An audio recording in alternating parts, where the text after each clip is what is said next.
Well, we're still in Nevada. We are. Look at that rain. It looks like Nevada. It does.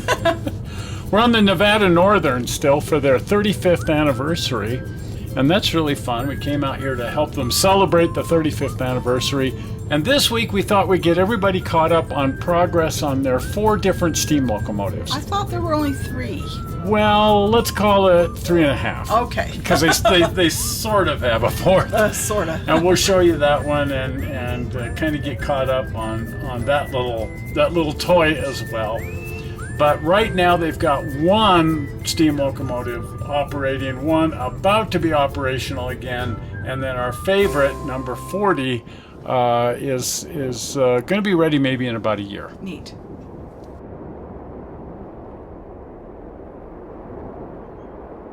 I am Mark Bassett, president of the Nevada Northern Railway Museum in Ely, Nevada. And I must say, the place has just grown like crazy. It is. It is. We're very excited. We've been very fortunate. So this is number 81. Right. And this is the one that's currently operating. And we followed the restoration of this locomotive all the way from tearing it down to first fire in the boiler and then first run on the railroad. Isn't this neat? It is one beautiful, beautiful locomotive. Now, last time we were here, they were sort of working the bugs out of it. And as it turns out, there were some bugs that needed to be worked out. No kidding. It was blowing cinders and flame and fire up through the stack. And anyway, apparently all of that's been worked out, and now the thing's running perfectly. Awesome.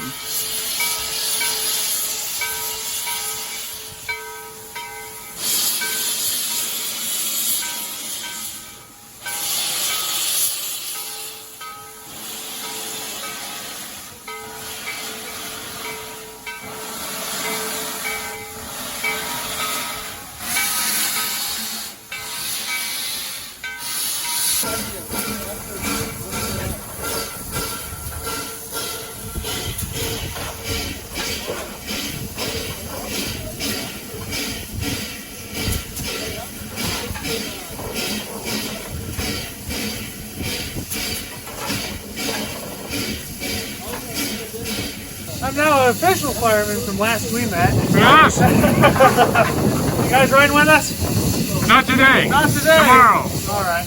Yeah. We just got back from the speeder. Got it. That was so fun.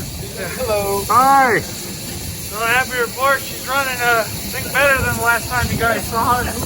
Okay. All broken in. She's running beautiful. Good deal. All right. Looks like you're wearing almost as much coal as you just shoveled. Yeah, well the first trip was nothing but powder, so it was a pretty interesting run. So yeah, the first one was all powder. We took on coal, so it'll be a little easier this time. Good deal. So he doesn't care. He just pulls the throttle. Hey. It's easier to be the engineer. That's right. My name is Jim Montague, and I'm a volunteer here at the Nevada Northern Railway, and today I'll be the engineer. Wonderful. So you get to pull the throttle. I get to make all the noise, he gets to make all the steam. Yeah. Well, he gets to ring the bell, right? That's true, he gets to make some noise also. Yeah, you get to blow the whistle, he gets to ring the bell. That's right. All the whistles and bells. That's it. We got them all here. It's a lot of work to keep them going, but you know it's nice. It's It necessary. really is So interesting to see it go. you're shoveling the coal? Yeah. And how much do you shovel on a trip? For the excursion, it'll be about 1.5 tons up the hill. Wow. So Keeps your arms in good shape. yeah, I sleep really good at night. Yeah. Hi again. Hey, Now let me get your name. Carlos. Carlos. Yeah, how you doing? Good. And what's your job? I am the boilermaker and a brakeman. Okay. Yeah. So I am a full-time employee here at Nevada Northern Railway. Before that, I was a shop guy at Disneyland North Railroad. Fix and run all the railroad equipment at the Disneyland Resort. The railroad and the Mark Twain Riverboat. Anyway, they're going to be making several runs, 2 runs a day over the weekend for this 35th anniversary. And I guess technically the 35th anniversary is going on all year. But these first runs are on the exact same day as the first runs back in 87, yeah. Now they've got 2 guys here who are going to be riding in the cab. That's just a ticket you can buy. Right. So if you want to ride in the locomotive instead of in the cars for an extra fee, as they say, you can ride in the locomotive. Oh, that'd be fun. And they absolutely guarantee you that by the end of the trip, you will have a huge smile on your face and be covered from top to bottom with coal dust. Right, they'll see your smile for miles.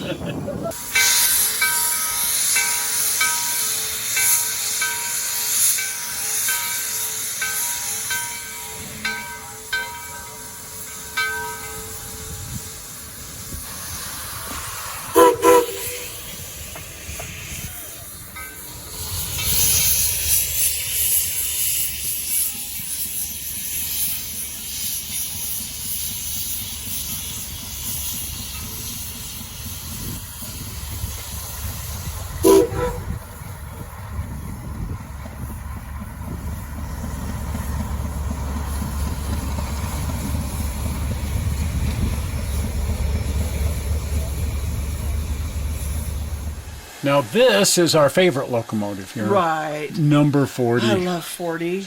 And it's completely torn apart right now. I know. Ah.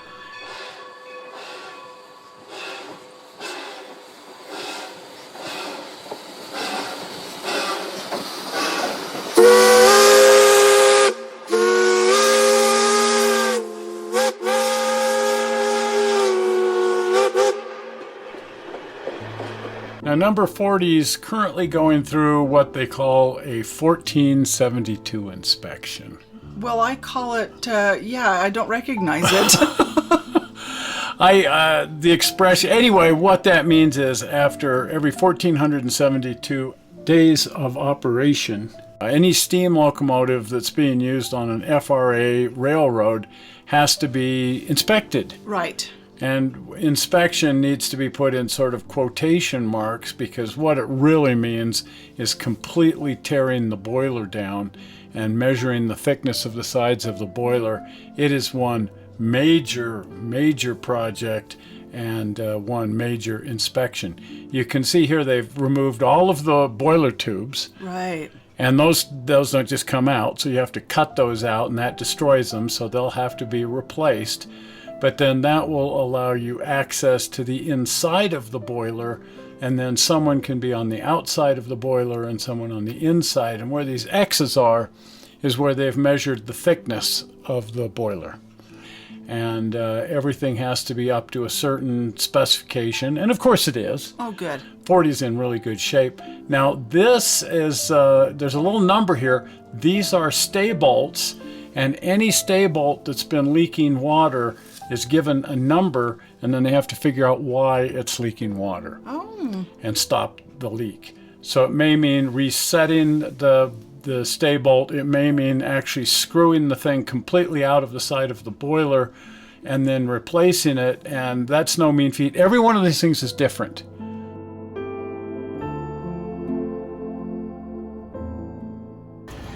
God willing, the creek don't rise. Locomotive 40 should come out of her 1472 sometime next year, probably by mid-year next year. Oh, that'd be wonderful. Oh, yes, yes. Every time we see a locomotive torn down like this, it's just, I don't know how they get it put back together. It's such an overwhelming... I mean, back in the day, steam crews would just tear these things apart and put them together, and it was just routine. But when you look at what is involved in tearing this whole thing apart and keeping track of how it all goes back together, and again, this is old technology. There aren't people around that you can just hire to come in and go, oh yeah, I know how to do this. Well, in this case, you don't want to have a lot of leftover parts. No, normally when I build a model, there's always the leftover part. There's a couple leftover pieces, not here. That'd be a bad thing here.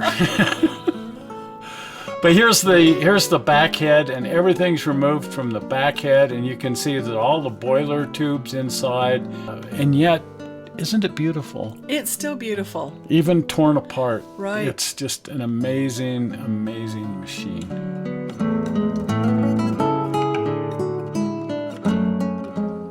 And I just love the shops here. I do too. It's the fact that they have a steam shop here that has all the necessary tools, that when Kennecott walked away and just locked the door, what they were leaving behind was a steam locomotive facility that had all the necessary bits and pieces. Right. Ooh, this is fun.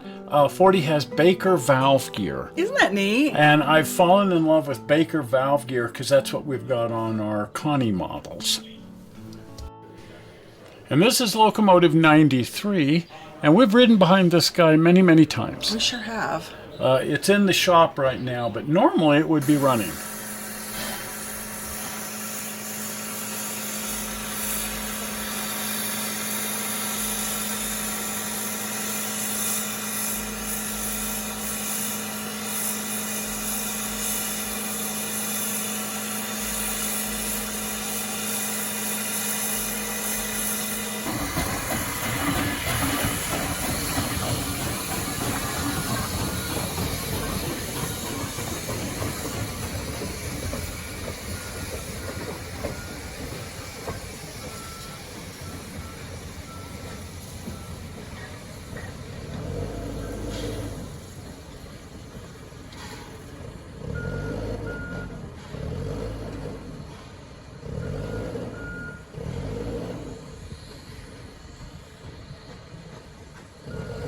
Uh, 93 is in right now for some axle work, but you'll be rolling out here in the next couple of weeks. We should come out and ride that when it's There you have it. Yes, exactly. They told us that there'd been a repair that had been improperly done at one point in time. Right.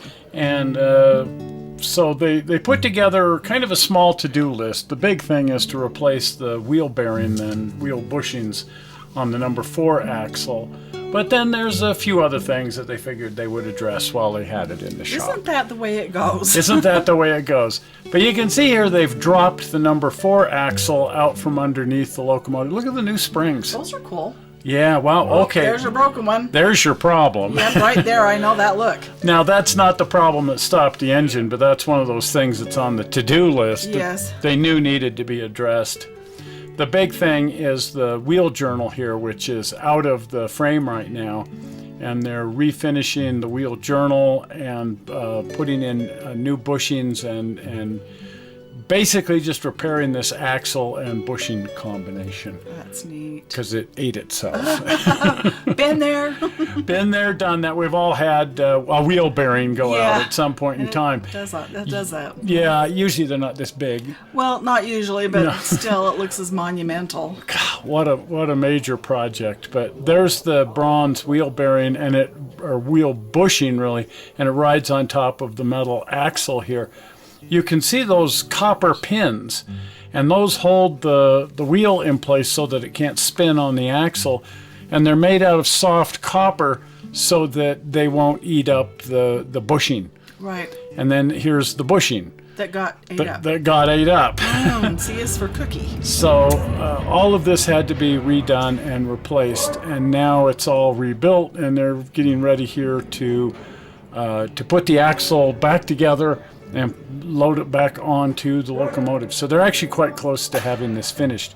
Right now they're opening up the wheel pit, which is how you get the axle on and off the locomotive. Right. There's a pit with a lift inside it that can lift and lower the axles up and down beneath the locomotive. Right.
So normally, of course, they have these heavy metal plates on top of the wheel pit so you don't fall in there. Right, who wants to do that? So now with the pit open, we've all got to be super, super careful that we don't misstep and go tumbling into the wheel pit, which is quite a ways down. Yes, it is. And there's stuff down there. You're just falling and bumping your head on Yeah. the cement floor all the way down is not good. Yeah, worth avoiding. Yeah. Safety first. Yes.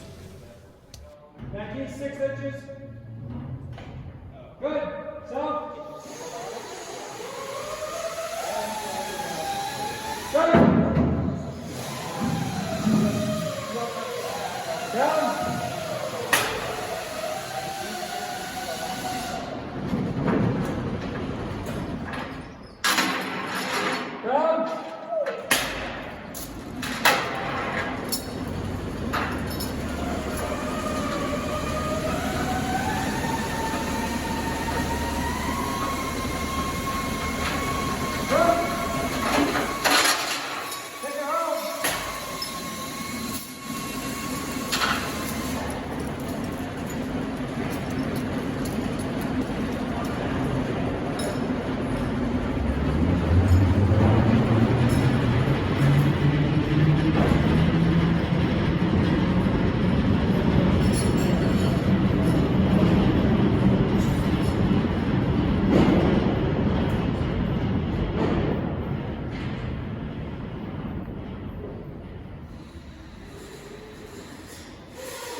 So now with the wheel pit open, we can see how it actually works. Right, look at that. It's fascinating. Yes. Now, this is the running rail that the locomotives actually drive on when they're going in and out of the shop. And as it's open under the wheel pit, that whole thing rests on top of this very, very heavy I-beam, because that I-beam has to be able to carry the weight of the locomotive. And then the I-beam is sitting on top of a lift, which is on top of this little narrow gauge cart down here. Right. So when an axle is removed, it can be lowered down into the pit with this hydraulic lift right here. And then the whole thing can be rolled over into the open area of the pit as it's mounted on this little narrow gauge cart. Right.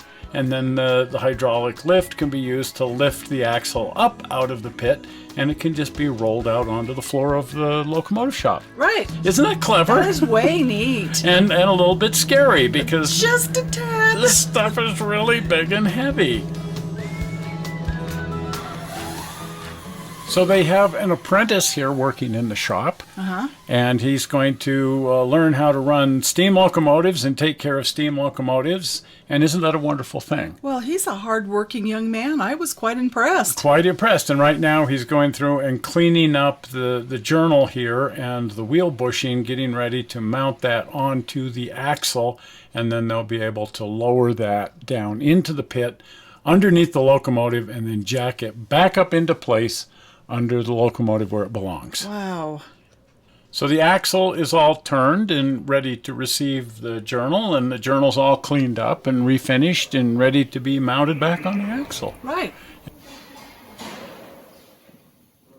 Now, I know you guys have sort of secretly stashed in hidden places a fourth locomotive. Well, we have locomotive number 3, or 309, and yes, she is the world's ugliest locomotive. She's a little 040 tank locomotive, and she looks like a brick with 4 wheels underneath her.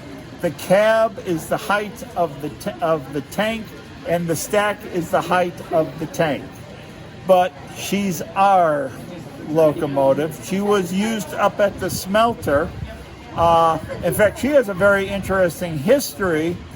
They were replacing her, and they were scrapping the entire class of locomotives. And the gentleman had scrapped the remainder of the class.